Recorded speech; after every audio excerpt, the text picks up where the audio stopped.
Hello everyone, welcome to this official side event of the Climate Adaptation Summit by the Kingdom of the Netherlands and the State of California. My name is Dirk Jansen, I'm the Consul General of the Netherlands in San Francisco, and it's my honor and also my pleasure to welcome you to this virtual conversation on water adaptation and partnership.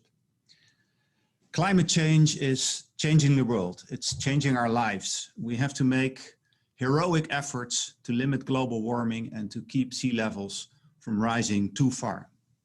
During this summit, climate leaders from all over the world will come together virtually to identify solutions and to accelerate our efforts to curb the negative effects of climate change. Our Dutch Prime Minister Rutte will launch a comprehensive and concrete adaptation action agenda. And I think that the Netherlands and California are natural partners to work together on that agenda. So, partnership in adaptation, addressing sea level rise in the Netherlands and California. That's what we're going to talk about in the next hour.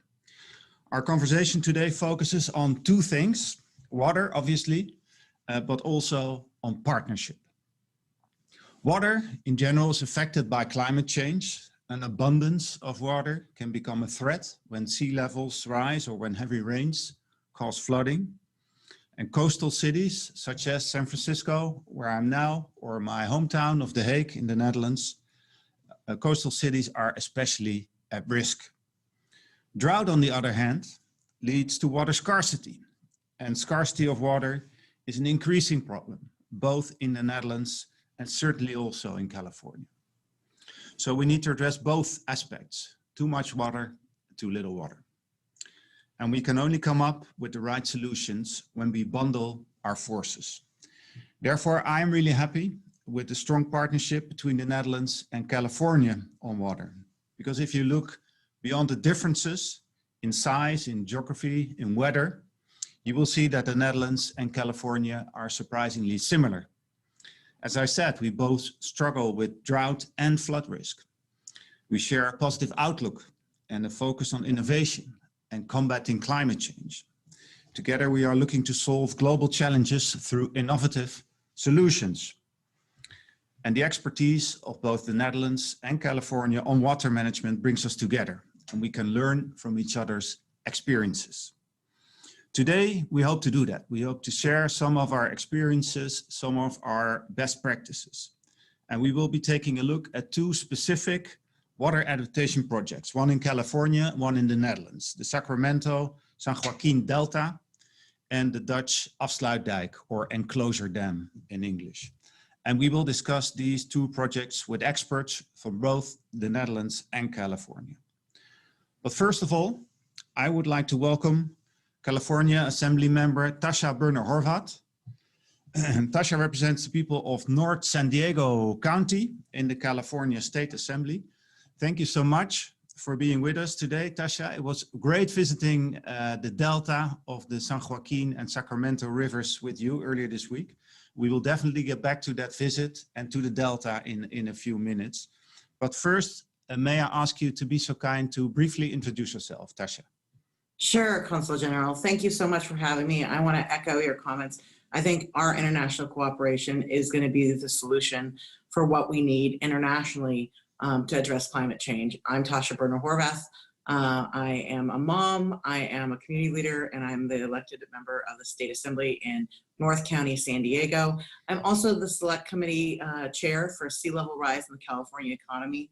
And what we look at is not only the effect on, sea level rise and water scarcity, but also how that affects our economy. So thank you so much, Consul General, for having me here today, and I look forward to our dialogue. Thank you. Thank you, Tasha. Earlier this week, as I said, we visited the Delta together.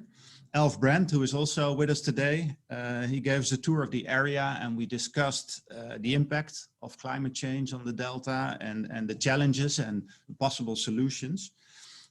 First of all, I thought it was striking how much the area resembles the Dutch polder landscape, the flat reclaimed areas in the Netherlands that are below sea level. As we can see in the video, the resemblance really was amazing. Even the weather was Dutch that day. It was gray and cold.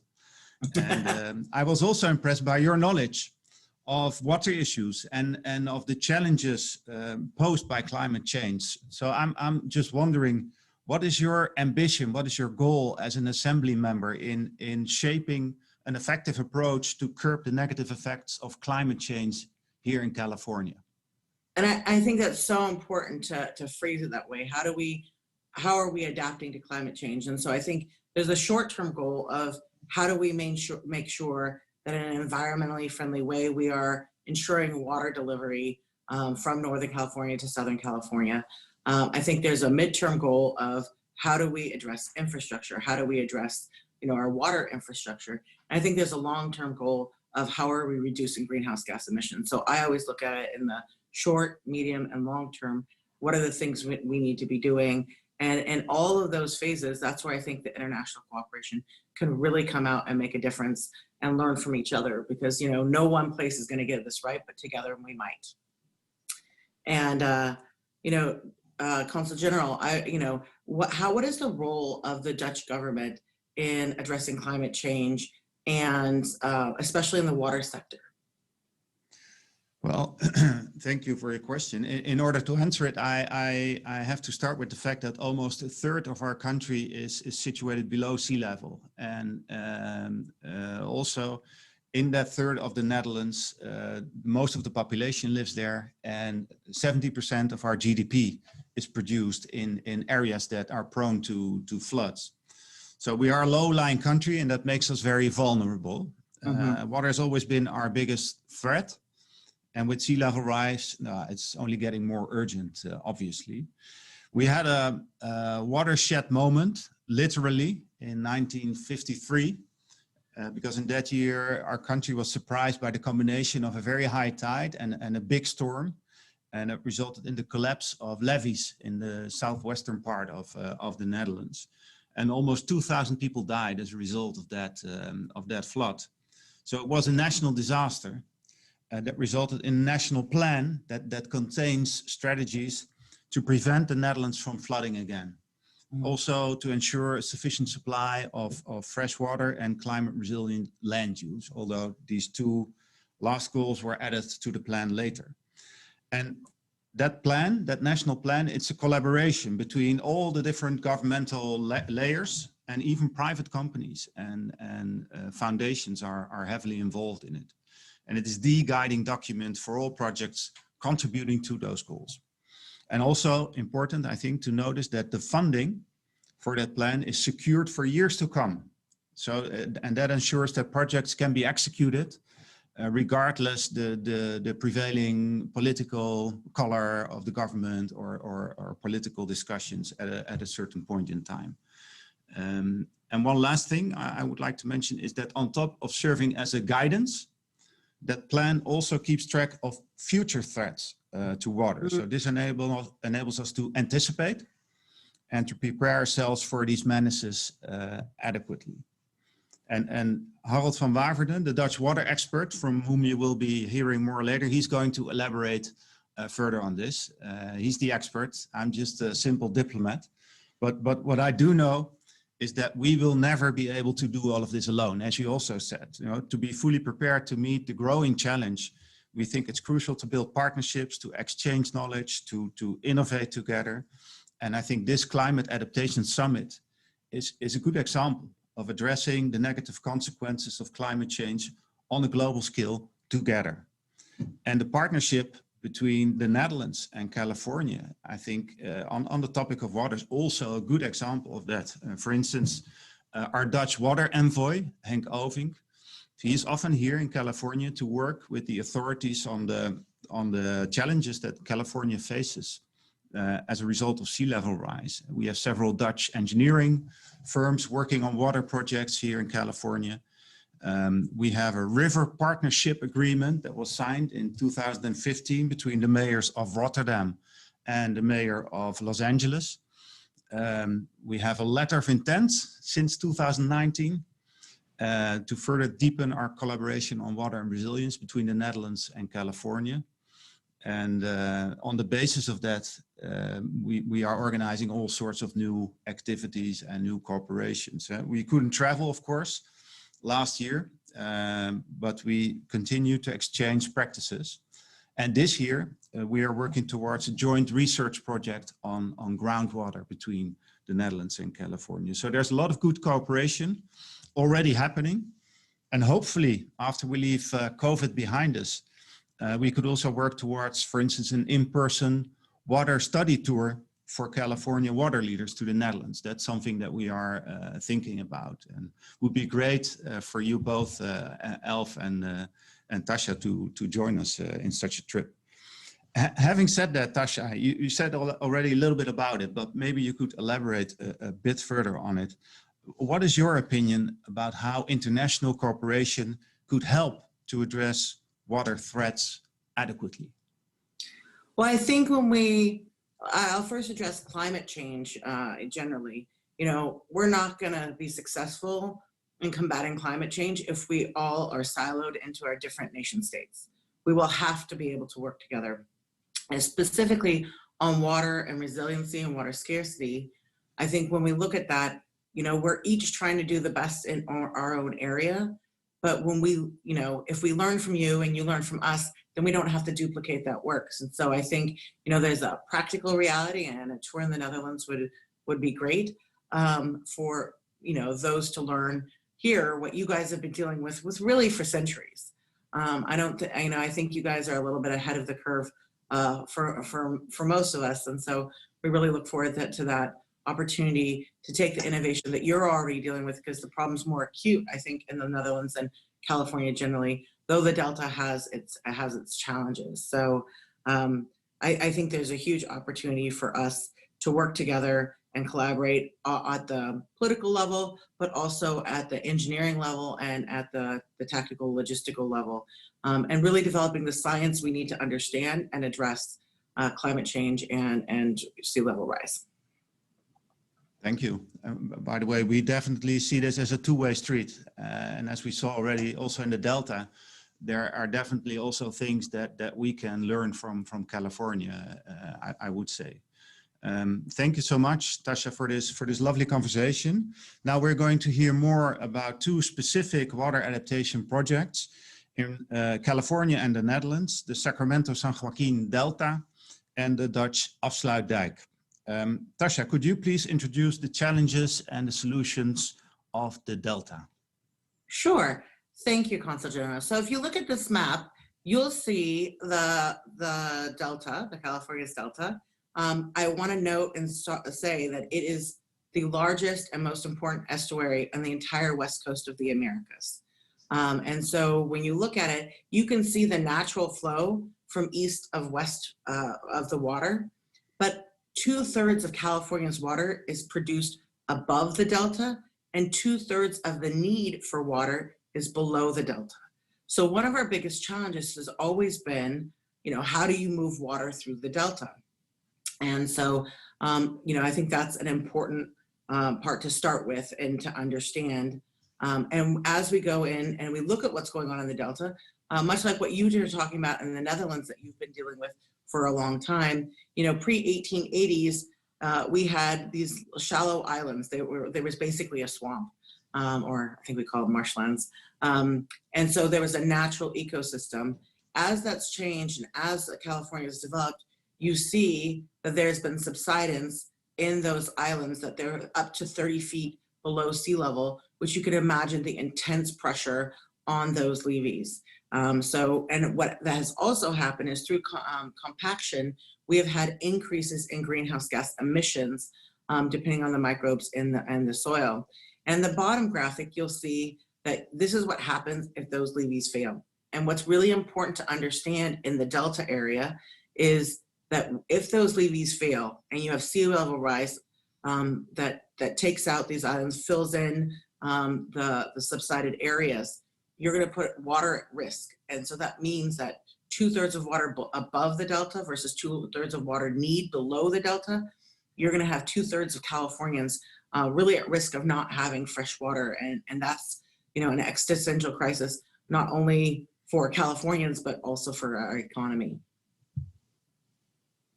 And at this point, I think I'd like to introduce the video that we have.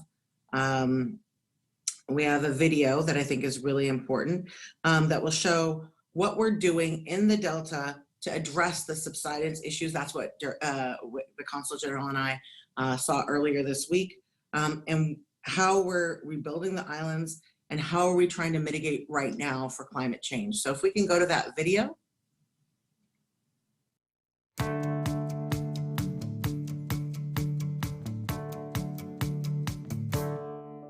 So today I've spent the day touring the Sacramento-San Joaquin Delta, and right now we're in the middle of the Delta in the heart on Twitchell Island, and I'm joined today by Brian Brock from California Department of Water Resources, and we're reviewing a water restoration project, and it's super fascinating. So Brian, if it's okay, I'd like to ask you a couple questions, and you can let us know a little bit more about this project. Absolutely. So first of all, what is the problem that you're trying to solve with this water restoration project? So basically, subsidence is the problem. We've got a lot of very high carbon peat grounds out here. And 100 years ago, after the gold rush, they started reclaiming these islands where they would put up a levee here and drain the other area. As a result of this being dry, the microorganisms have eaten all the carbon in the peat dirt, and basically it goes up into the atmosphere as CO2, and we lose elevation as a result of this. And so that's actually the definition of subsidence. So you have the subsidence, and so this water restoration project is trying to deal with the difference in elevation between what we see over here, which is the higher level of the water, and on this side of the levee, we have a much lower level of the ground for us lay people. Absolutely. We are putting water on, very shallow water onto the island, and as a result, we get tules growing up, and as the tules start to grow, we get quite a bit of biomass underneath. So we're pulling carbon back out like nature did thousands of years ago, pulling carbon out into the plant matter and building up. So rather than in dry conditions having the ground go down anywhere from a ½ an inch to 2 inches per year, we're actually accreting elevation again in this tule mass at about 2 inches per year. 2 inches per year. So tell us, because one thing I learned on my tour today is basically this ground over here on the dry side of the levee, it sinks at about 1.5 feet per decade. Is that correct? It depends on how much carbon is in the soil, but anywhere from a ½ an inch if there's not a lot of carbon left to up to 2 inches per year if there is a lot of carbon left. And obviously this is not a short-term project. This is a decades and decades long project, because at 2 inches per year, there are elevations that are 30 feet below sea level right now. At 2 inches per year, you can do the math, but it's a lot of time. I'll have my 8th grade son do the math on that for us. So tell us about what this project actually does, and tell us what you think the results have been from this project so far. So basically, we have taken large swaths of land on DWR-owned land in the Delta in the very subsided areas. We've put water on that. Think of this as a big bathtub. And we have to build these berms, these intermediate berms, so that we have as much as 3 feet of water on the deep end and 6 inches of water in the shallow end. There's a lot of different cells. We build berms and water control structures and then grow tules out here so that we have accretion. It's basically filling in the bathtub with the tules. So I can imagine this area we're filling in, and I can see the tules there in the background. I call them in my district cattails, but I think that's probably not correct. So for those of you who don't know what tules are, they look like cattails, but they're not.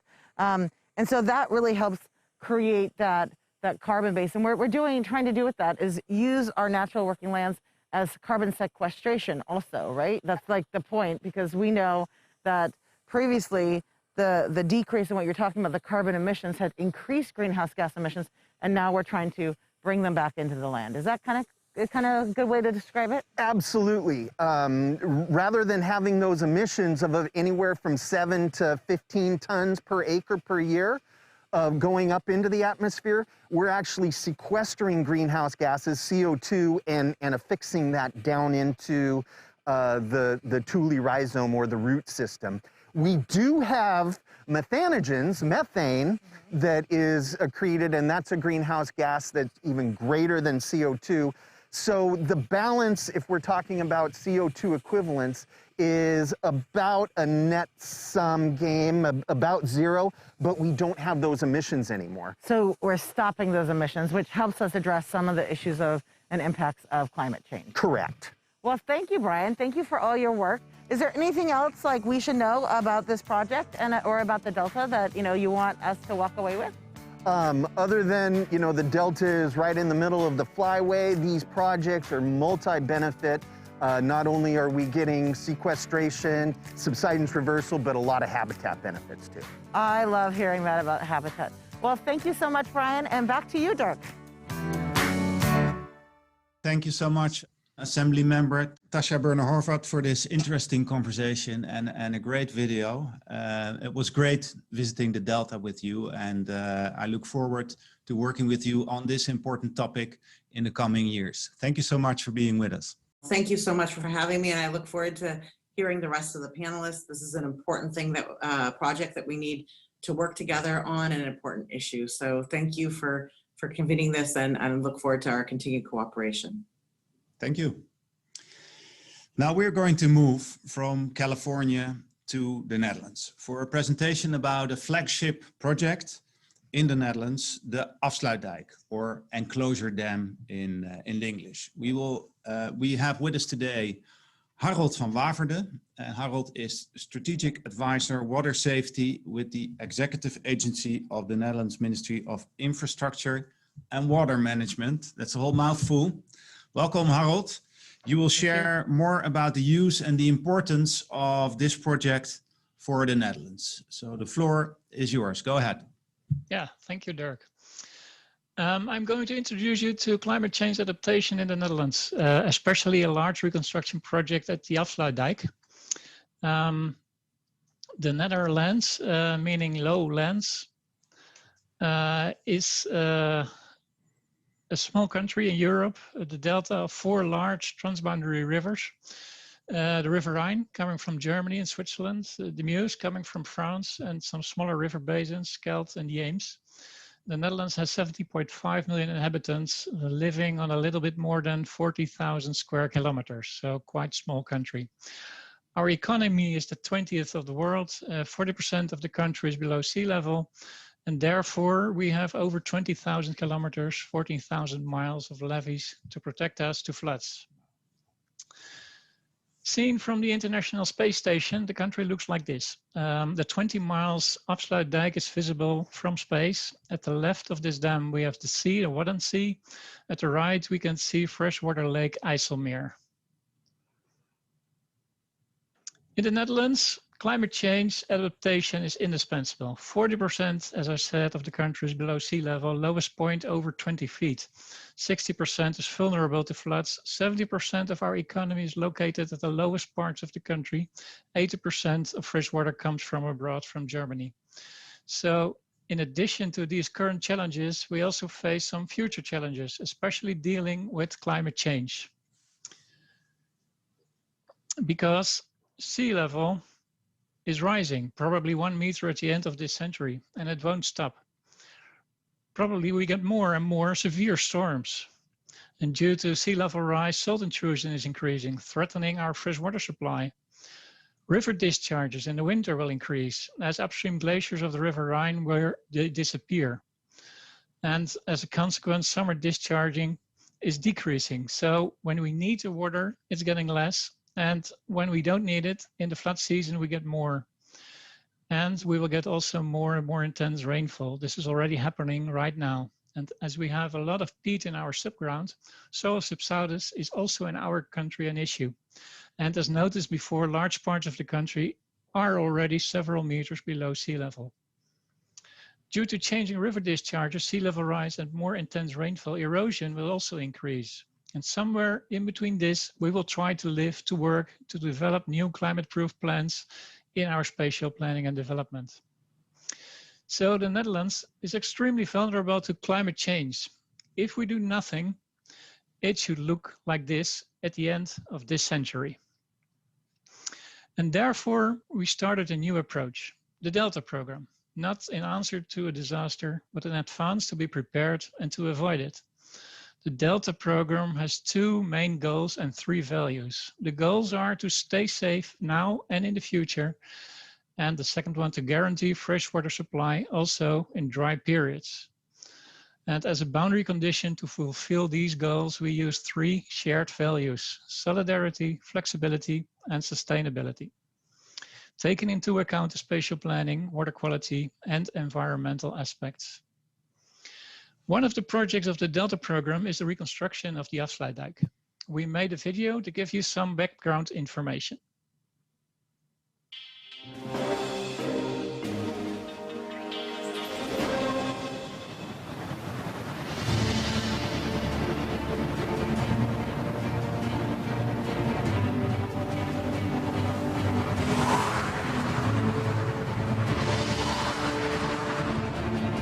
It's truly a sight to behold, the Offsload Tank. This world-famous dike, which spans almost 20 miles, was the brainchild of hydraulic engineer Cornelis Lely. Lely's plan was to close off the Zuiderzee, the large coastal inlet that had put the Netherlands under the threat of flooding for centuries. On the 28th of May 1932, the final gap in the dike was sealed. The Netherlands was now protected by a huge dam that doubled as a causeway. Salt water turned into fresh water. The Zuiderzee became the IJsselmeer, the largest freshwater basin in Europe. Gigantic scouring sluices discharged excess water from the lake into the sea, and still do today. The Offsload Tank has put us on the map, and perhaps even kept us on the map. Yeah, and now we are reconstructing this Offsload Tank, and main goal of the reconstruction is to prepare it for the next century. So it means the Offsload Tank should be resilient to sea level rise and climate change for the next 100 years. So therefore, a wide spectrum of measures is taken. For flood safety, the most important measures are to make the Offsload Tank higher, stronger, wave overtopping proof, and at the gates of the sluices and locks, storm surge barriers are needed. For water management, the most important measures are to construct extra scouring sluices, as the amount of excess water is increasing due to climate change. To discharge excess water by the scouring sluices is the preferred strategy for us. However, due to sea level rise, this will become less and less effective. And so therefore, pumping stations are needed. And the higher sea level rises, the more pumping capacity is needed. So the pumps are constructed in an adaptive way. They can be easily enlarged when needed. And at the end of the century, we expect to need a capacity of these pumps of over 1,000 cubic meters per second, which should be creating the largest pumping station in the world. For water quality, nature development, and to reduce the carbon footprint of the Offsload Tank, the most important measures are to prevent salt intrusion at Lake IJsselmeer, so protecting drinking water supply and fresh water supply for agriculture. The second important measure is to construct a so-called fish migration river. By constructing an artificial estuary, migrating fishes get the possibility to swim from the sea to the rivers and vice versa. And to create extra wetlands and mudflats at the side of Lake IJsselmeer, to connect them to the ones already existing at the site of Waddenzee at the other side of the dam. To produce sustainable blue energy, e.g. using wind and water flows, but also by using the difference in salt and fresh water by osmosis. Summarized, we use a wide spectrum of climate change adaptation measures at the reconstruction of the Offsload Tank. In general, the preferred strategy in the Netherlands is to adapt to climate change, to use as much as possible nature-based solutions.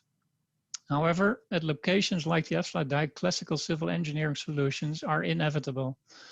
But we try as much as possible to make them as environmental friendly as possible, using, for example, high-tech nature-based solutions like the fish migration river. Solutions like this can compensate the disadvantages of classical engineering solutions. Important for all measures is they should be adaptive, flexible, multifunctional, as the future due to climate change is extremely uncertain.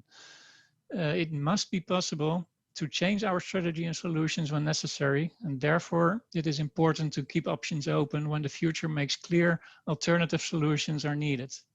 So in this way, we are working together on climate change adaptation at the Offsload Tank, together with all stakeholders involved, governmental and non-governmental. Thank you. Thank you so much, Harold, for this wonderful presentation. What a great project. We are building a river for the fish, and we are building islands for the birds. It's really fantastic. Makes me proud to be Dutch. We'll see you back in a minute during the panel discussion. But first, I would like to introduce you to the moderator of that panel discussion, Elf Brandt. Welcome, Elf. Good to see you again. Thank you, sir. Elf has a long career in water, focusing on water resources on a regional, state and federal level.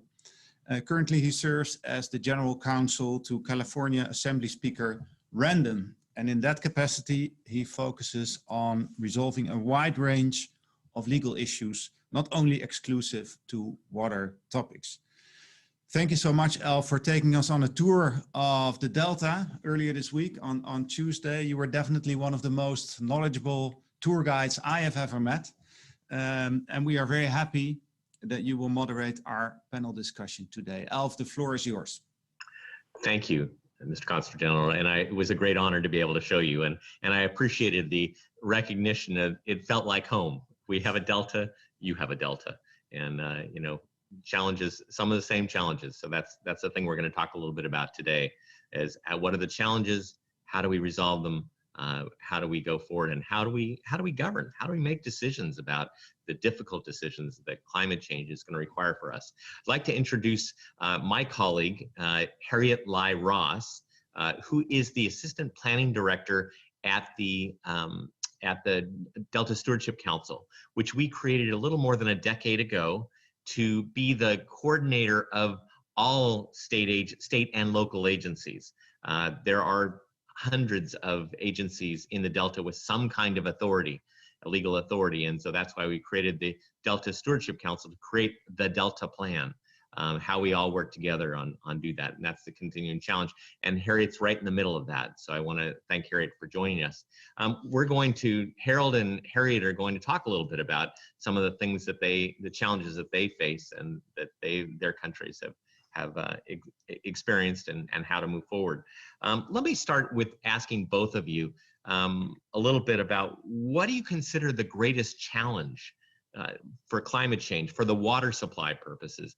What do you consider the greatest challenges? And I'd like to ask Harriet if you could focus on the Delta in particular. We've talked a little bit about sea level rise and besides other kinds of things, but what about climate change? What do we need to adapt to? Let's start with you, Harriet.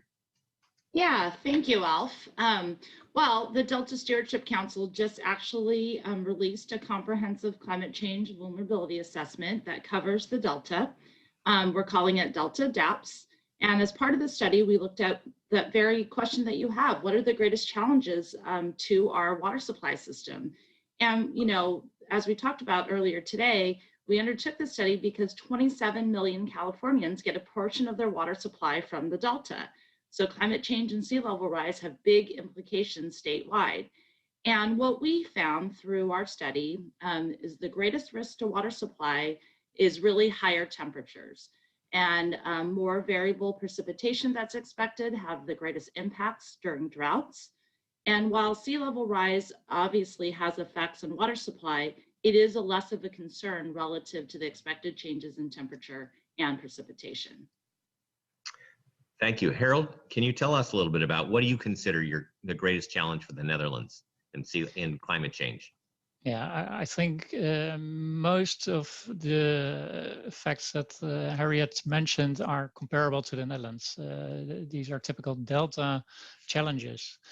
But when I look at our Delta, but other deltas worldwide, what worries me the most is sea level rise and salinization, salt intrusion, because this influences not only drinking water supply, but also clean and fresh water for agriculture, so for food. And as 50% of all the inhabitants of worldwide global inhabitants live in these deltas, this is really threatening and worries me.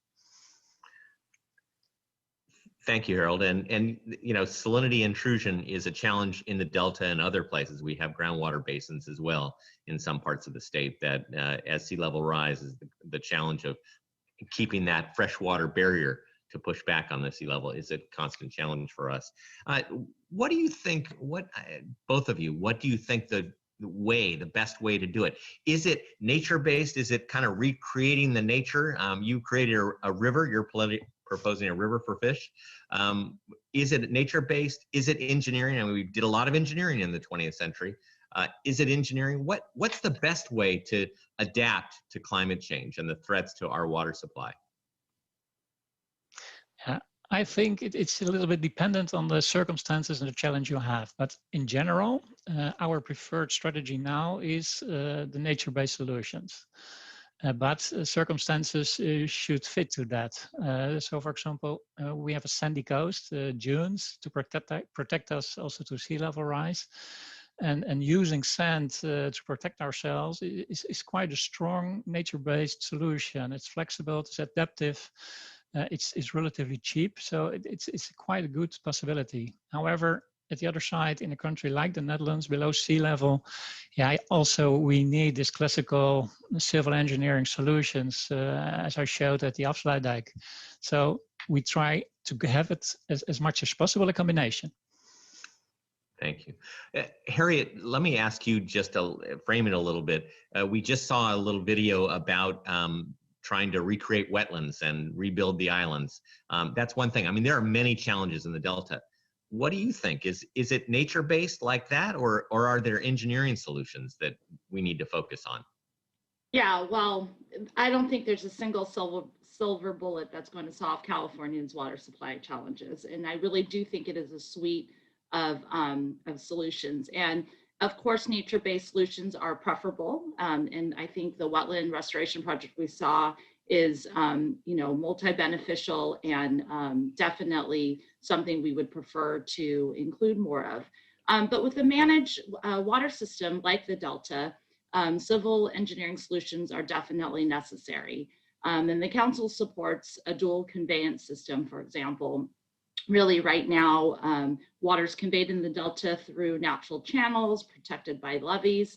And what we're in support of is some type of second way to convey the water to ensure its reliability.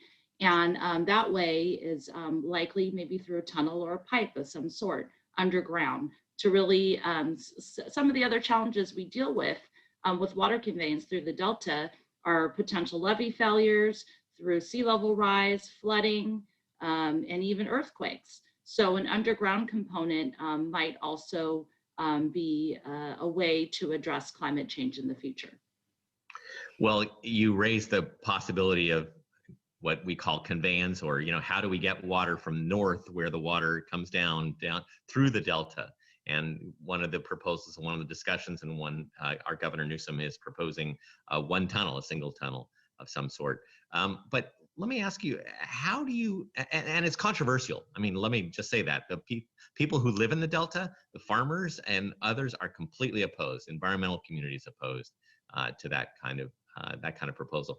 How does California make those kinds of decisions? Or, how can we best govern those kinds of very controversial decisions on responding to climate change?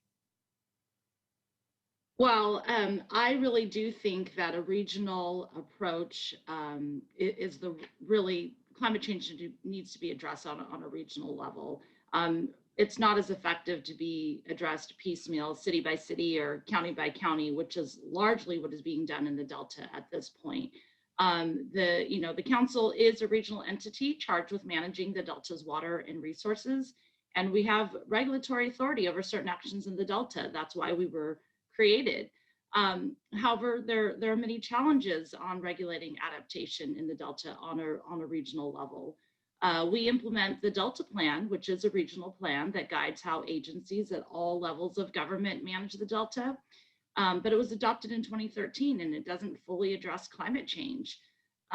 We also, as a regional entity, do not permit, build, or fund projects, and we don't really have land use authority. And that primarily rests with the local agencies here in California.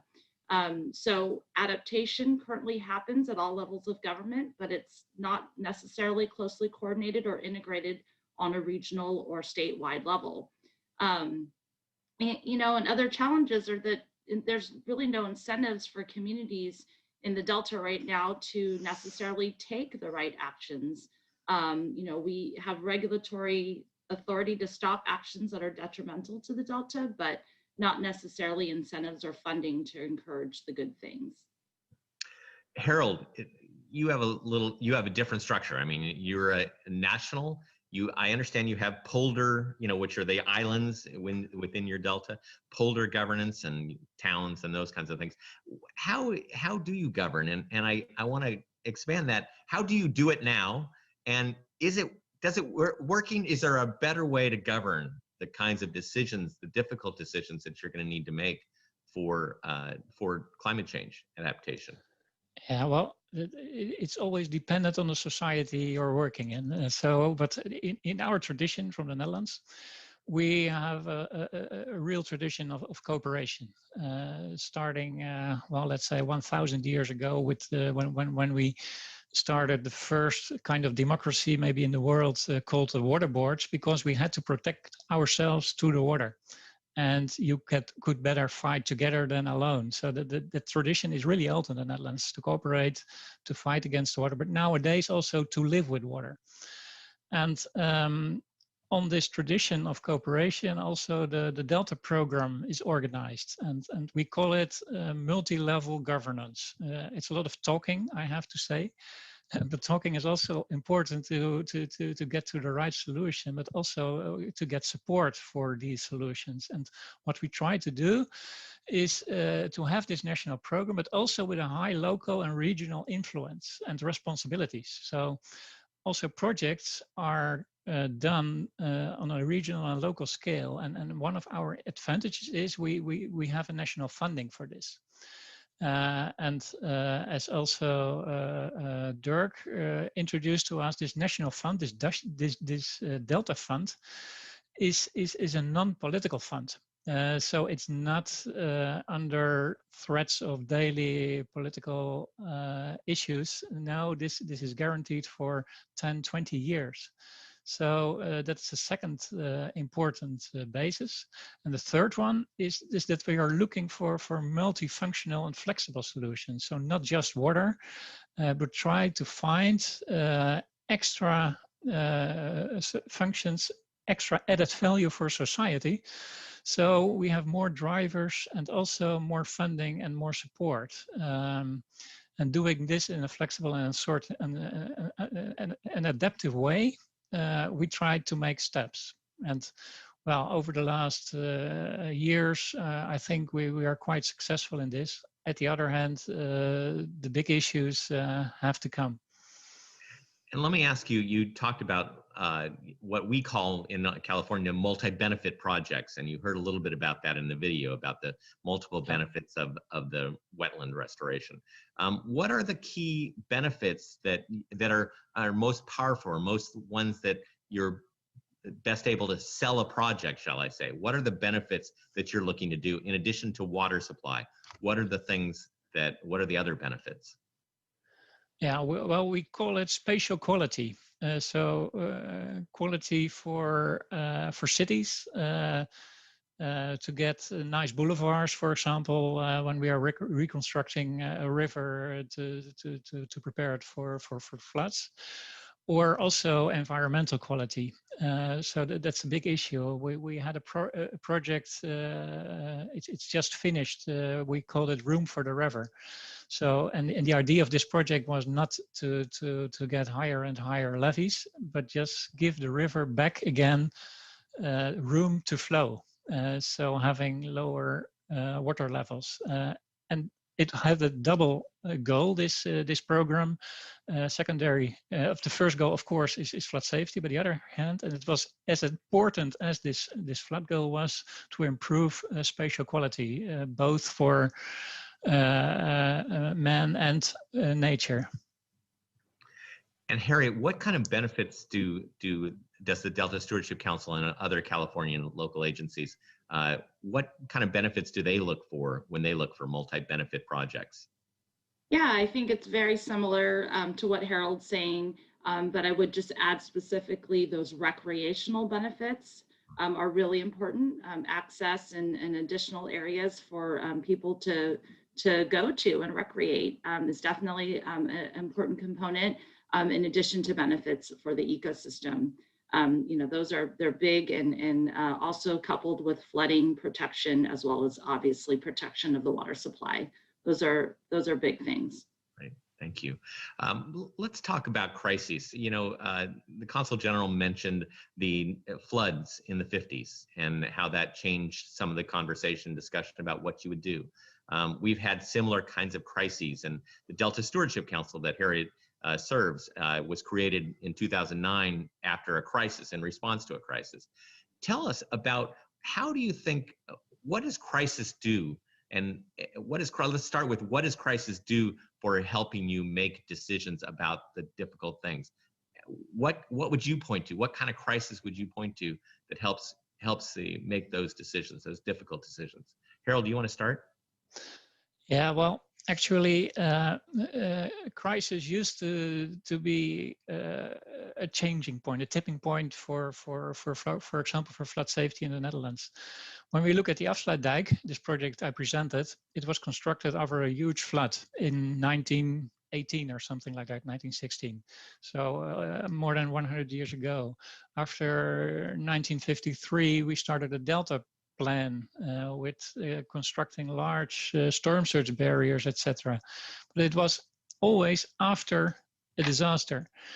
And the idea of the Delta program is to change this. It is not an answer to a disaster. The goal is to be prepared and avoid it. So that's the idea of the Delta program.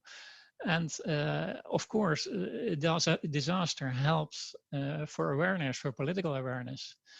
At the other hand, in the Netherlands, although we are under sea level, large part of the country, most people feel safe due to these storm surge barriers and 20,000 kilometers of levees. And that's maybe the most dangerous part of it. If the awareness isn't there anymore, then it could also go down with your protection, with your attention to protect yourself. So now and then a small disaster can help to get things done. Small disaster, okay. Yeah. Kind of an interesting concept. Harriet, can you tell us about what kind of crises has the Delta encountered that has perhaps changed policy or changed, and perhaps, as Harold mentions, public attention? Public understanding of what even the Delta is or where it is.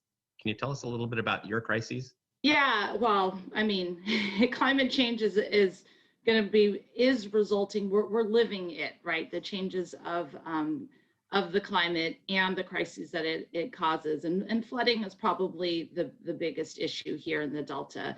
But not to underplay all of the crises that California has experienced this year with the historic wildfires that we've undergone. And what I think that really does is not only does it bring public awareness and maybe speed up decision making, but also hopefully identifies funding for addressing those crises. And right now, wildfire is the biggest deal. But here in the Delta, flooding and money for the levee improvements and investments are probably the biggest thing that I think needs attention. What about drought? Has drought affected how Delta is managed? In other words, does it increase conflict? We had a drought in 2011 to about 2015. Did that affect how the Delta was managed? And that was Delta Stewardship Council existed during that period. Yes, absolutely. Droughts are a big deal. And in fact, part of our study has shown that the historic drought that we just undergone, 2012 to 2016 specifically, actually is like 5 to 7 times more likely to occur in the future. So, big changes need to be made, and water planning for these more common droughts are essential. So that is what we're doing. That's what it's changing, is that how are we going to manage the system differently in the future, because these droughts are going to happen more and more often. What do you see as the next crisis? What's that next crisis, and what would you hope that that crisis may help in some ways? What is that one that you might expect from climate change? Harriet, you talked a little bit about the coming more droughts and those kinds of things. What is that next crisis, or for the Delta? I think it's going to be, well, I mean, it could be a variety of things, but probably related to flooding. Drought, flood, we oscillate back and forth with the changing climate patterns. And what I hope that will come out of it, again, is to bring that political awareness, as we talked about, but maybe a dedicated funding source to deal with and pay for adaptation projects specifically in the Delta that have statewide impacts. That's great, yeah. And actually, let's follow up on that. Statewide, the Delta is one small part of California. Do other Californians understand what the Delta is or where the Delta is? And how do you increase that understanding of what the Delta and the importance of it to the state? Yeah, it's about education. You know, we're always constantly telling people 2/3 of Californians' water supply comes from the Delta. So what happens in the Delta? We might be small compared in land area compared to the rest of the state, but we have big implications. What happens here affects 27 million Californians. So we have to protect not only the water supply here, but also the ecosystem. We have like 750 unique species here in the Delta. So it's about education and letting people know and doing summits like this to talk about the importance of the Delta. Harold, can you tell us a little bit about what you expect, what you think might be the next crisis, and how that might be able to help you address and adapt? Yeah, in our country, droughts are the most risky. It is maybe a little bit strange because we have so much water, but our protection level for floods is that high. It's a chance of 1 to 1,000 per year, and even lower. So this chance is really small. But for droughts, it can be once in 10 or 20 years. So for example, 2018, 2 years ago, we had a serious drought.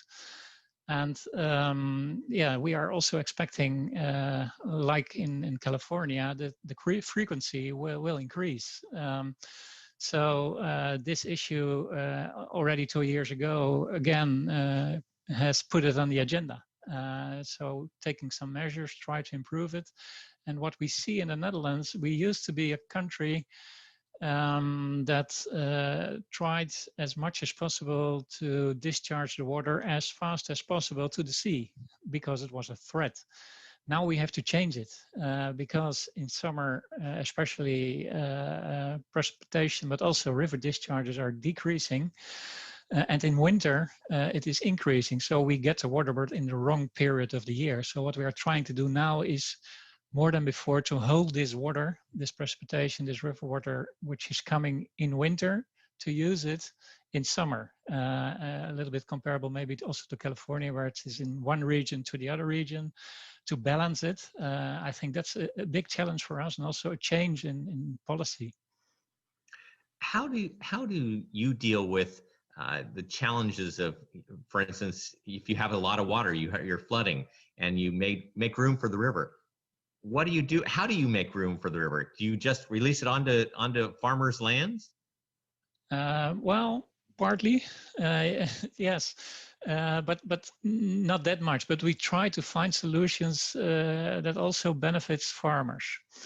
For the river, we have quite a lot of measures. So, for example, levees are moved, in fact, to create more room for the river, but also bridges that were in the riverbed are taken out, and so we have many different measures, but also creating extra branches for the river. But it is always, negotiating and also discussing and finding solutions by involving those stakeholders in a very early stage of the project. So we are not going to discuss with them as we have the plans. Now, first what we do is try to find support for having a problem together. And in a country like the Netherlands, flood safety is an issue that unites. People understand we need measures, and some of them also understand maybe they need to suffer. At the other hand, people who are protected also understand that those who suffer under these measures have to be compensated, and compensated on a very positive way, over compensated even. So that's how we try to balance it, but I have to say it is always a struggle. Harriet, you talked about the importance of flooding, and you know, with 2/3 of the water upstream from the delta coming down, how does California deal with that kind of challenge? And is there a connection between what's happening in the delta and what's flooding happening upstream, say particularly in the Sacramento River Valley? Yeah, so same thing as what Harold just mentioned, the timing of that water and with the warming temperatures, more rain, less snow, and our system upstream of the delta is usually captured by the reservoirs. The water's captured in the reservoirs, but we don't have enough space to hold on to the water in the winter months when we get all of the rain, and then to hold it back and release it all the way into the summer. We just don't have enough reservoir space to do that. Ideally. And we rely on the snowpack. Exactly. Our reservoir, our biggest reservoir. Exactly. And so with higher temperatures, we're getting less snowpack. So, you know, between reduced snowpack and the size of the reservoirs, we just don't have enough to hold back until we really need it in the summer months. So that's part of the equation here and the problem. Thank you, Harriet. Oh, we're just about running toward time. Let me give you a quick lightning session. What do you think the opportunity for adaptation in the water supply is? What do you think our greatest opportunity, or your greatest opportunity that we might learn from? What is that greatest opportunity? Harriet, you want to start quickly? Well, I think developing some type of solution that's a combination of nature-based and engineering to continue the water supply reliability of the Delta. Thank you. Harold, quickly. I think spatial planning is very important, especially in a country like the Netherlands. We used to have a system of water function was chosen and then the water followed, and now we are changing it to function follows water. So first look at the water situation and then choose your functions. Thank you. I'm going to turn it back. Thank you both for that conversation. Very informative and enlightening. Do you want to take it back, Mr. Consul General? Absolutely. Thank you so much, Alf. And thank you to our panelists for your contributions. It was very interesting, I thought. Great. Harriet Leros and Harold van Waveren, great to have you with us. Thank you very much. I'm very thrilled to have learned in greater depth how different solutions help us to adapt to changing circumstances. And as we heard, both building with nature solutions, as we call them in the Netherlands, as well as civil engineering solutions are needed to be prepared for the future. So gray and green can go hand in hand. The Dutch Enclosure Dam, an iconic project serving different functions, as we have heard. Same goes for the San Joaquin Sacramento Delta and its wetlands. They serve a variety of purposes as well. And I think that those innovative multi-benefit approaches, such as in these projects, are vital building blocks on the path towards more resilience. I'm also happy that the dialogue that we just had is proof of the importance and relevance of sharing knowledge and experiences. And by working on adaptation together, we come to better insights, we come to better results. And that's what the Netherlands and California are doing. We're working together on this, and we are happy to share our experiences. We will continue this conversation for the remainder of the year. If you would like to be a part of that conversation, we invite you to be a part. Do not hesitate to reach out to our consulate here in San Francisco. I wish you all a successful climate adaptation summit, and I hope we can connect soon. Thank you very much.